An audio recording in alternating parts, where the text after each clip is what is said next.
Tenemos algunas preguntas ya de la audiencia. Empezaré, de hecho, en el mismo orden en el cual presentaron. Para la profesora Saltalamacchia, dice, ya. Si Trump parece estar apostando todo a ejercer el hard power de Estados Unidos, incluso a costa del desprestigio internacional, ¿qué papel juega el soft power como herramienta para México bajo estas nuevas reglas? Bilateralismo, relaciones internacionales, etcétera. Y la segunda también para la profesora Saltalamacchia, ¿por qué Estados Unidos deconstruye las estructuras institucionales de alianzas globales que le permitieron consolidarse como potencia hegemónica? Sí, respondo. Sí, entonces, porque es muy buena pregunta, porque digamos, yo solo señalé que parecía una anomalía que Estados Unidos deconstruyera o tirara las instituciones sobre las cuales ha multiplicado su poder. Yo creo que la respuesta de esto es muy de nivel estatal. Creo que responde a la ideología y las posiciones y el estilo de liderazgo de Donald Trump y de la coalición que lo sostiene adentro, que resumiríamos con MAGA.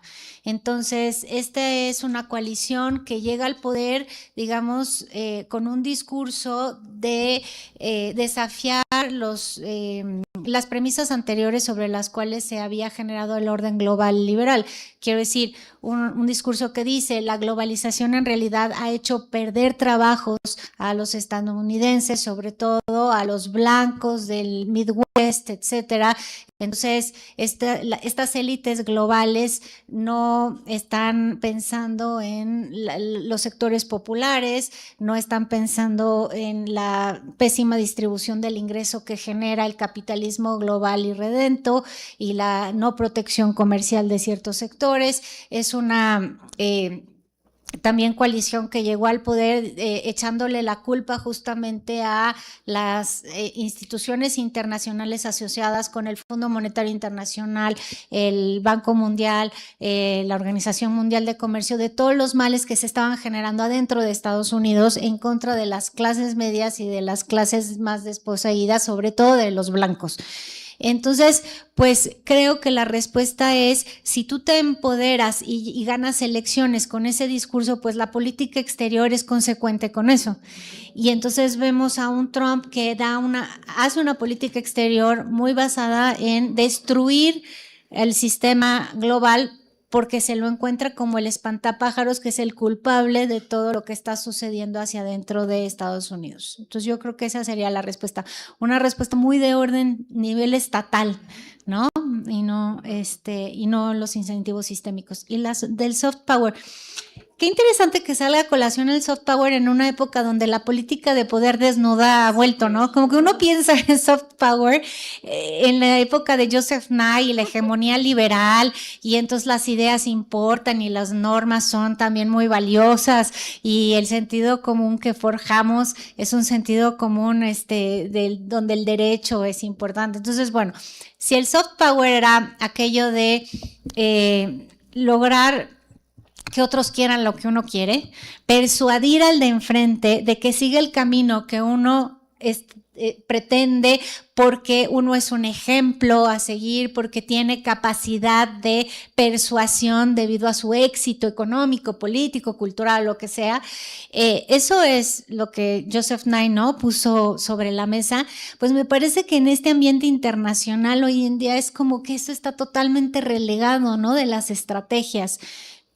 Me preguntaron si entendí bien si México debería jugar al soft power en la relación con Estados Unidos a pesar de todo.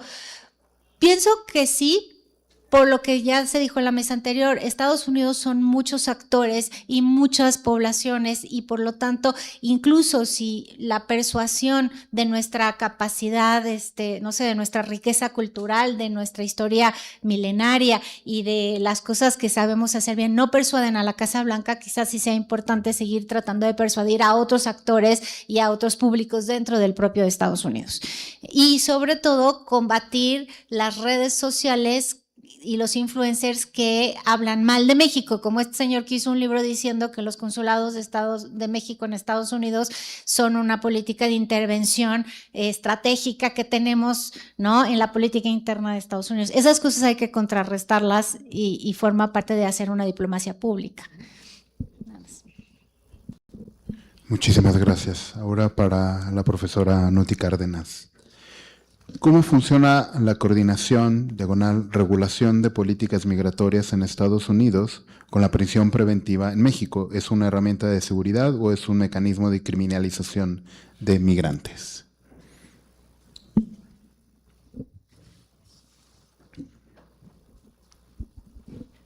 A ver, déjame ver si entendí bien la pregunta. ¿Cómo funciona la coordinación, regulación de políticas migratorias de Estados Unidos? Bueno, justo la política migratoria en Estados Unidos, ¿no? Es una política migratoria, como lo mencionaban en la mesa anterior, que se considera del orden, del orden estatal y de un orden autónomo. Es decir, Estados Unidos considera su política migratoria como no negociable, como totalmente doméstica. Entonces, en realidad, la política migratoria de Estados Unidos, ¿no?, ha surgido, se ha radicalizado y ha surgido como un mecanismo para criminalizar migrantes en Estados Unidos. Es decir, ha criminalizado a los migrantes considerándolos así, digamos, al momento de detenerlos, de deportarlos, y simplemente los manda a México en una suerte, o a otros países, en una suerte, digamos, de acto de hegemonía por parte de Estados Unidos. Entonces, en ese sentido, no hay una coordinación y regulación con México. La coordinación y regulación con México, que se viola sistemáticamente, déjenme decirlo, es en los actos de deportación en la frontera. Es decir, Estados Unidos firmó con México desde la década de los años, a finales de la década de los años 90, ¿no?, y principios del 2000, acuerdos para que los migrantes, vamos a decirlo así, no fueran deportados a las 5 de la mañana, sin información ni datos de por qué garitas se deportaban, etcétera. México logra presionar justo con el gobierno de Zedillo, empieza con Salinas, pero sobre todo con el gobierno de Zedillo, con estas reuniones de alto nivel bilateral, que haya acuerdos para esta deportación de la manera más ordenada y segura, si así se quiere llamar. Y en ese sentido, pues México lleva varias acciones con el gobierno de Estados Unidos para estas deportaciones, y lo que estamos viendo ahora es que tenemos una secrecía, ¿no?, en qué está pasando con estas deportaciones, no de mexicanos, pero sí de no nacionales que manda Estados Unidos a México, sobre todo que son venezolanos, haitianos y cubanos en su mayoría, que manda a México, y México los lleva a su frontera sur, y digamos que no conocemos ni horarios, ni números, ¿no?, de personas, ni cualquier otro tipo de información. Entonces, la coordinación entre Estados Unidos y México en ese sentido era, pues, para tener una deportación más ordenada y segura por el mandato de los Estados Unidos. Eso es. Muy bien. Muchísimas gracias. Las siguientes dos preguntas son para los tres panelistas, pero de hecho le daré la palabra al profesor Rábago y de ahí venimos para acá. La primera es esta. Ante la regionalización política y económica global y la integración inevitable de México y Estados Unidos, ¿cuáles herramientas tiene México para combatir la asimetría en la relación bilateral, o sea, leverage? ¿Y puede México influir en la estructura política estadounidense a favor de intereses nacionales mexicanos, considerando nuestra influencia económica, demográfica y geográfica? Y la segunda pregunta también para todo el panel es, ¿cómo es posible proteger derechos humanos de las personas que habitantes de este mundo cuando la arquitectura multilateral está denostada por los dirigentes políticos mundiales, sobre todo masculinos, perdón. Profesor Rábago. No, pues primero que todo, cómo influir en Estados Unidos. Yo creo que se acaba de decir algo que hay que recordar y repetir todo el tiempo. Somos el cliente principal y el socio comercial principal de Estados Unidos. Así como se puede hacer presión económica desde Estados Unidos, se puede hacer presión económica desde México. Es una cuestión. El tema, digamos, de la migración en México, el soft power, el capital cultural, digamos, de México, dentro de ciertos ámbitos también es una parte muy importante. Es algo que también no podemos dejar atrás.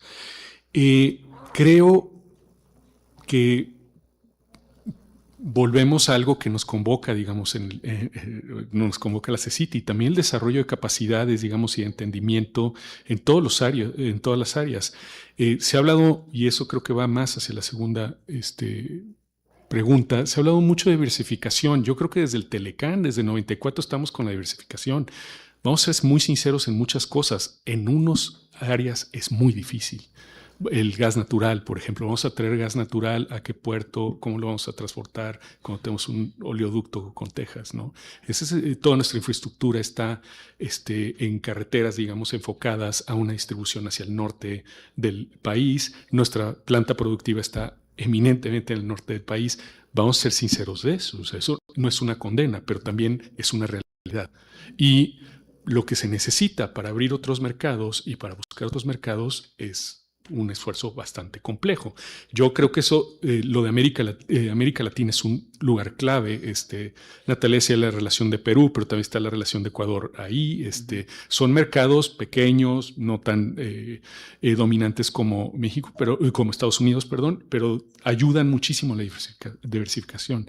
También, digamos, los proyectos de infraestructura conjuntos que se están haciendo en el sur sobre todo en Sudamérica, entre Argentina y Chile, que hay otro tipo de cuestiones.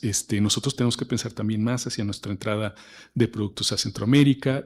Hay muchísimas otras cosas que están sobre la mesa también, pero es difícil diversificar. Y con nuestra diversificación siempre fue más bien pensada hacia Europa, ya lo decía históricamente Jan Meyer, ¿no? Pero la diversificación ahorita con Europa es particularmente difícil, ¿sí? En muchos sentidos. El tema relativo a los costos, la posición de Europa también, la guerra de Ucrania y Rusia, que nos pone en una situación también compleja. Y bueno, y está Asia, ¿no? Y África, que son otros lugares que tenemos que diversificar y que no se ha buscado, o se ha buscado, digamos, respecto a China, pero no respecto a Corea o otros estados, ¿no?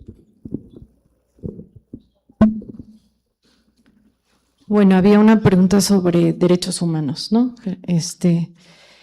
Aquí es cierto, en el tema migratorio, ¿no? La cuestión que yo les mencionaba de una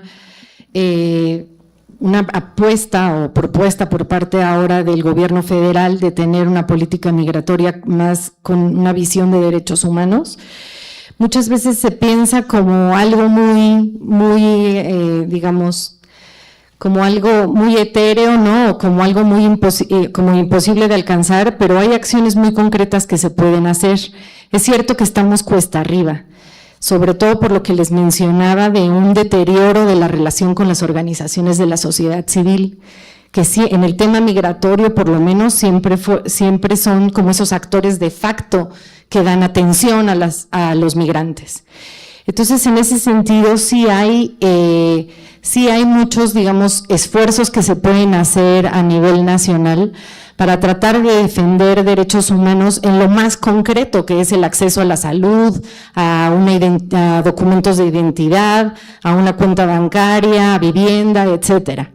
Y allá son apuestas que se tienen que hacer desde el nivel local. No se tiene que pensar solamente como algo federal, sino a nivel local y en alianza con varios actores. Y en ese sentido, digamos, lo que sí puedo celebrar es que por lo menos se está convocando ahora para discutir esta nueva ley a organizaciones de sociedad civil, academia, expertos, cosa que se había dejado de lado. O sea, todos los consejos consultivos migratorios, pues prácticamente quedaron vacíos. Entonces, quizás sea una buena señal. No lo sé, ya fuimos convocados a una reunión, ¿no? Académicos para discutir esta propuesta. Entonces, en ese sentido, sí, repito, estamos cuesta arriba, pero creo que podría ser un cambio, espero. Y con respecto a la otra pregunta, sí me gustaría justo pensar, vamos a tener que tener, como decía Natalia, apelar más a la capacidad que tenemos, ¿no? A la capacidad estatal y digamos, sobre la pregunta de qué herramientas tiene México para combatir la asimetría en la relación bilateral, yo ahí no sé si sería como combatir la asimetría, pero sí hay una estrategia, por lo menos con Estados Unidos, que creo que se nos ha olvidado y tendríamos que ejercerla más, que es justo tener más diálogo con actores locales en Estados Unidos. El gobierno de Carlos Salinas, pues quiero decir que lo hizo con una, digamos, muy bien pensado en el sentido de, pues, tratar de convencer a élites en Estados Unidos, empresariales, de organizaciones de derechos humanos, de que México era un socio estratégico para los Estados Unidos. Entonces, creo que se nos está olvidando hacer toda esa labor, más allá de la labor consular, es esa labor de hacer lobbying en Estados Unidos, con actores que ahorita, muchos actores están furiosos con la política de Trump. Entonces, habría que aprovechar ese descontento allá para abrir más canales de comunicación y de impacto en, digamos, de México en diferentes actores en Estados Unidos. Gracias. Pues solo brevemente sobre el tema de los derechos humanos. A ver, sí, en efecto se construyó desde el año 45 una arquitectura global de protección de los derechos humanos. Para ser honestos, ninguna de las tres potencias que hoy están surgiendo, así como las que tienen el peso internacional, que serían Rusia, China y Estados Unidos, nunca han sido, la verdad, grandes aliados de un desarrollo profundo de ese sistema. Unos a veces nos distraemos y pensamos, probablemente Estados Unidos sí, pero no es cierto. Estados Unidos es un país muy soberanista en donde no se reconoce realmente la mayor parte de los procedimientos de monitoreo, vigilancia o competencia contenciosa que tiene que ver con los derechos humanos. Entonces, este es un proyecto que sus grandes campeones han sido los países europeos y después los países del sur global, que por sus transiciones democráticas y sus propios procesos de cambio político le pusieron todas las ganas a desarrollar un sistema de derechos humanos que ayudara a su vez a tener mejores instituciones internas. Entonces, yo diría, claro, los vientos no soplan a favor del liberalismo político a nivel global, pero los que desarrollan más la arquitectura internacional, los europeos, pues siguen estando de ese lado mayormente. Esperemos que Orbán pierda la elección próximamente. Y en América Latina, pues yo creo que sí hay gobiernos, digamos, que se alejaron de eso, pero los más importantes, no sé, Brasil, México, Colombia, hasta antes de Milei, Argentina, han sostenido ese proyecto a nivel interamericano, les quiero decir, o sea, con apoyo a la Comisión y a la Corte Interamericana de Derechos Humanos. Los derechos humanos se defienden sobre todo no con mecanismos internacionales, esos son apenas complementarios y subsidiarios. Los derechos humanos se tienen que ejercer frente al propio Estado y el Estado tiene que ser capaz de garantizar esos derechos.